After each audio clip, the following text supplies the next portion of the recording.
समाजाने देखील फार मोठी साथ केली, पण हे सगळं कर्तृत्व विठ्ठल महाराजांकडे आहे.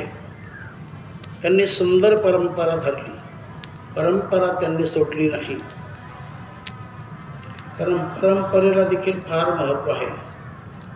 जुने लोक परंपरेला धरून चालतात,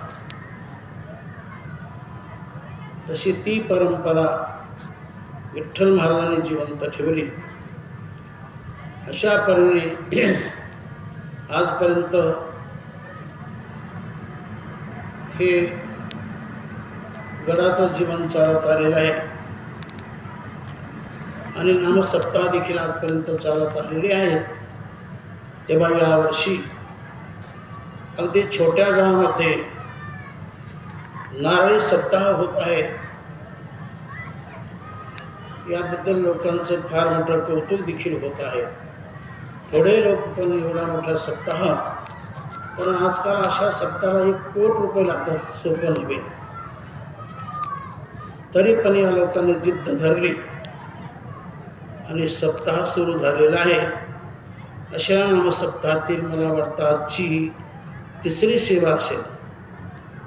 बरोबर?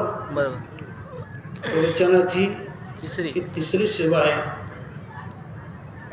प्रवचन एकदाच होतं आणि कीर्तन देखील एकदाच होत असतं. काही वेळेला 2-2 कीर्तनं घेतली जातात, पण प्रवचन मात्र एक होत असतं.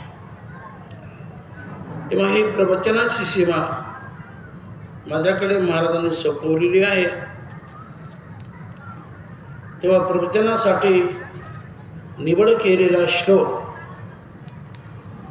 अति महत्त्वाचा आहे.